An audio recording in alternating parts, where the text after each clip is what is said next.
All right, shalom, shalom. First and foremost, I want to give all praise, honor, and glory unto Yahweh Shimei Shai by Shimei Kakadash. I want to give double honor to the apostles of Great Millstone who want to teach well. I want to say shalom to the hopeful elect. All right, it's a quick little lesson through the Spirit. All right, and this is speaking in regards to our future, our salvation, what it is that we're going to be inheriting, what we have already inherited through the Spirit of the Lord, all right, which we inherited through Jacob, all right, and that's the blessing, all right. So this is Deuteronomy chapter 30, and I'm going to start at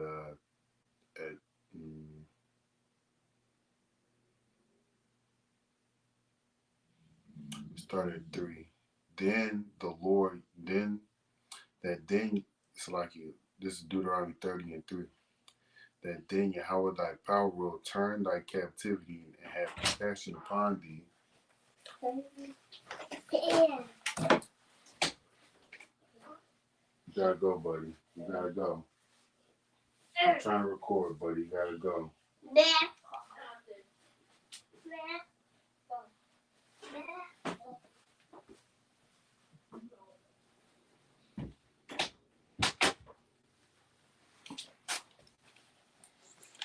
All right, Salaki Shalom, Makian Bashuna Shabbatah. All right, Deuteronomy 30 and 3. Then, Salaki, that then Yahweh thy power will turn thy captivity, have compassion upon thee, and will return and gather thee from all the nations, whether Yahweh thy power hath scattered thee. All right, this is speaking about the Lord gathering us from all these nations, man. All right, it starts by the word going out, all right? Starting off from the apostles on down. And the people that are going to come back to the Lord, all right, are those that was chosen to come back to the Lord, because it's not everybody that's going to be gathered to restore Israel at this time. Verse 4 says, if any of thine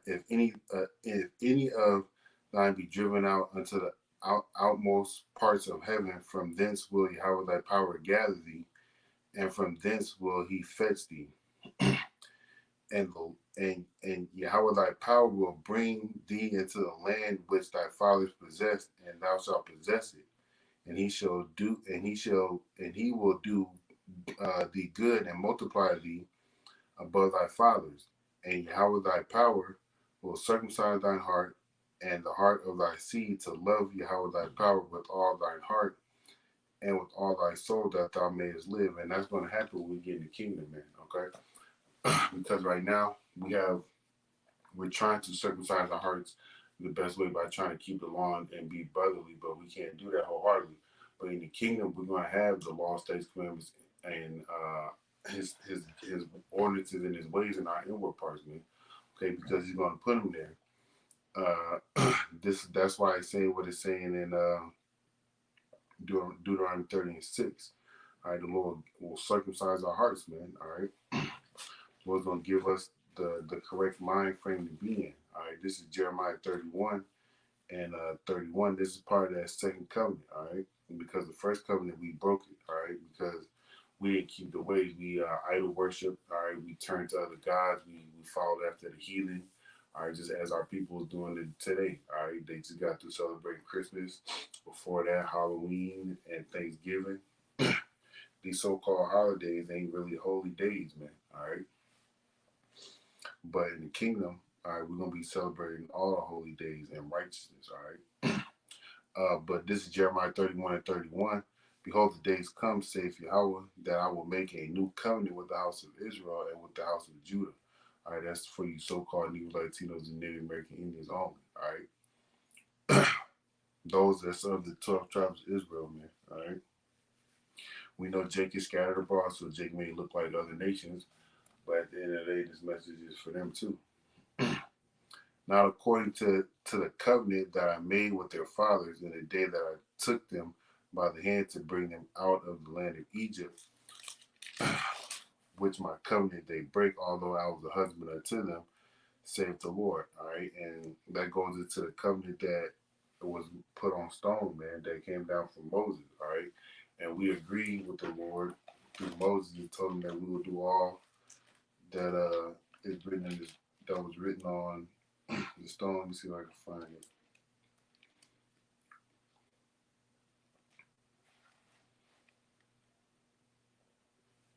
All right, this is Exodus chapter 24 and verse 4. And Moses wrote all the words of Yahweh and rose up early in the morning and built an altar under the hill and the 12 pillars according to the 12 tribes of Israel. And he sent young men of the children of Israel, which offered burnt offerings and sacrificed peace offerings of oxen unto Yahweh. And Moses took half their blood and put it in basins, and half the blood he sprinkled it on the altar. And he took the book of the covenant and read it in the audience of the people, and they said, all that Yahweh has said we will do and be obedient.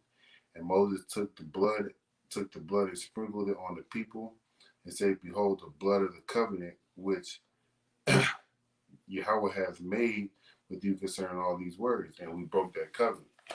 You know, Shalom, Maki, but we broke that covenant, all right?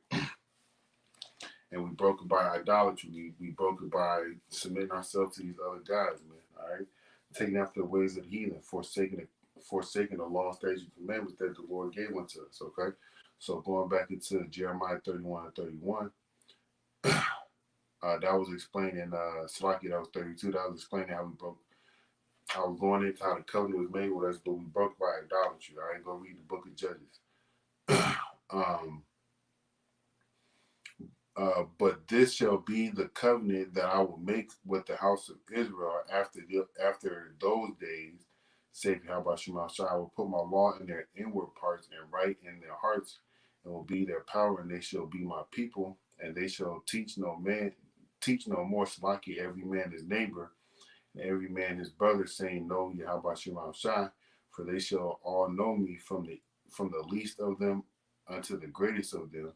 Save Yahweh Shema Shai, for I will forgive their iniquity and remember their sin no more.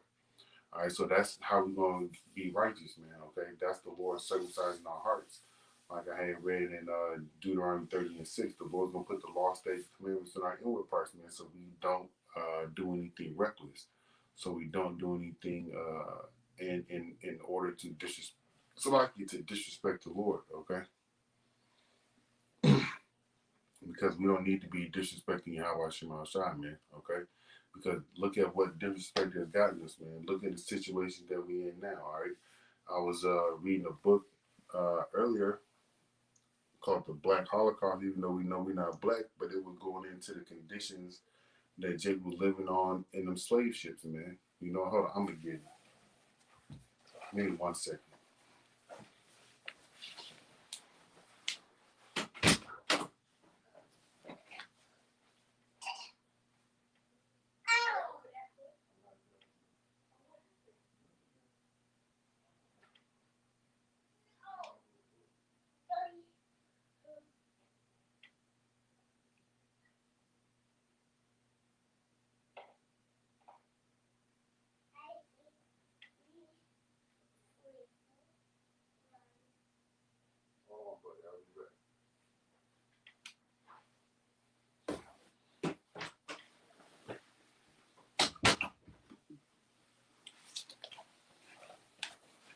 All right, Salaki, you want to grab a book. You're going to read a few things, because this is what happens when we don't follow the ways of the Lord, man. All right. Um,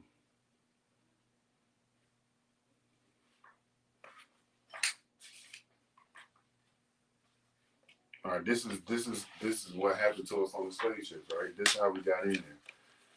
It says we had to either squat with knees and legs squeezed together and arms folded together, or sit with another person wedged between our our open legs for 8 to 14 hours every day for the weeks or months that it took to cross the Atlantic.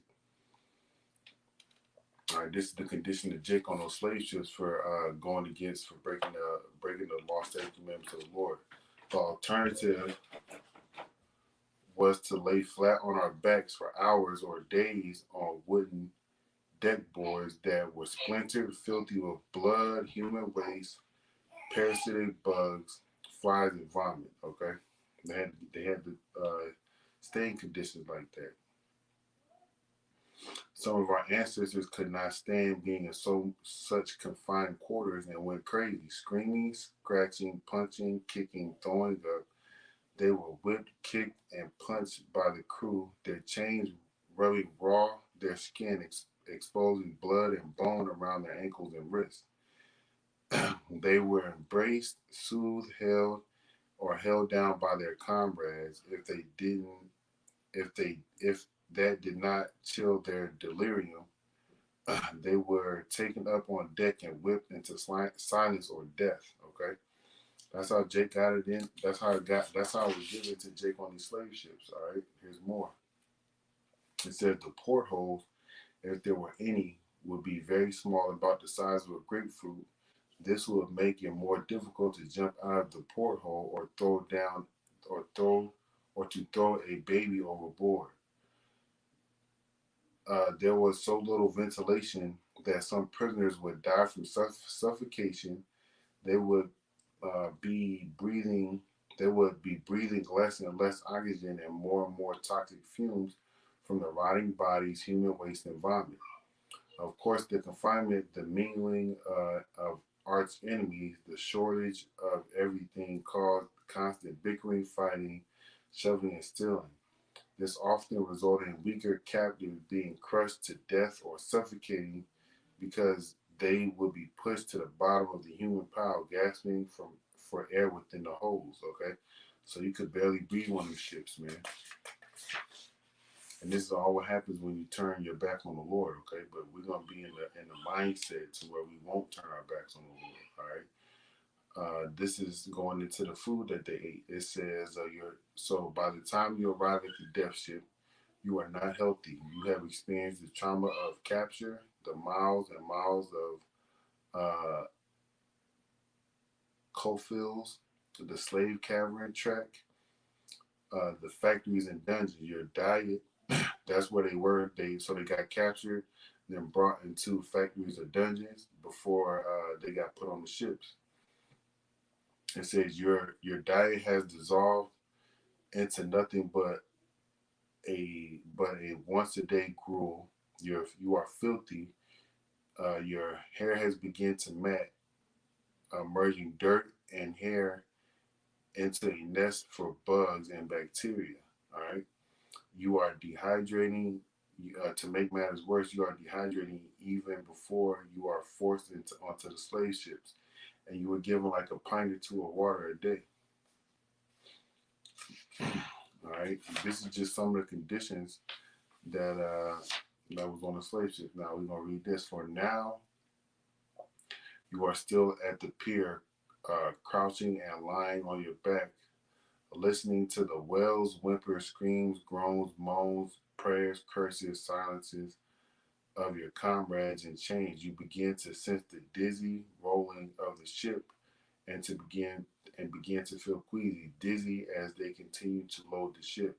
Someone very close to you is sick and throws up, and then another two or three on the deck above you. You see vomit above you and alongside you, and you alongside you, and you come close to passing out. You can barely breathe. You are trapped. You can't move a leg or an arm without increasing someone else's misery. The chains, the chains rattle as we try to shift our bodies to get away from the running yellow brown streams, Salakia, and odor from next to us, from above us. The flies and mosquitoes begin to swarm around you, but you can't wipe them away without yanking your chain, brother or sister. All right, and that's just part of the horrors that was on these slave ships, man. Of course, you got whippings and beatings. All right, but that's part of what it is that happened to us when we transgress the ways of the Lord. Okay, but we're gonna return. We are returning unto the ways of the Lord right now, and receiving His mercy, that we be able to endure to the end and be saved. All right. All right. This is the book of Baruch, chapter 2, verse 27. O Yahweh, our power, that thou hast dealt with us after all thy goodness and according to all thy great mercy, and according to all that great mercy of thine. And how had the Lord been merciful to us? Look at us, man. He could have just for, forsaken us forever, man. But the Lord was only angry for a little bit, all right? And now we are coming back to the Lord, and the Lord is returning unto us through Yahushua. Another thing of mercy, another way to show the Lord's mercy, he gave up his only begotten Son for us, okay? Verse 28, and thou spakest by thy servant Moses in the day when thou didst command him to write thy law before the children of Israel, saying, if ye will not hear my voice, surely this very great multitude shall be turned into a small number among the heathen, where I will scatter them. All right, backing up what the Lord allowed me to read in Deuteronomy 30. All right, the Lord scattered us, okay, because we didn't hearken unto the commandments. All right, for I knew that they would not hear me, because it is a stiff-necked people, but in the land of their captivity they shall remember themselves, and we're doing that now. At the Wadi Habashima Shai, remember that we the Israelites, we remember the name of the Heavenly Father and the only begotten Son. Coming back to our heritage, we're trying to keep the law, statutes, commandments to the best of our abilities. And most importantly, we know, okay, through faith that we're going to be the ones that's delivered out of here. All right, and these other nations are going to be destroyed, okay?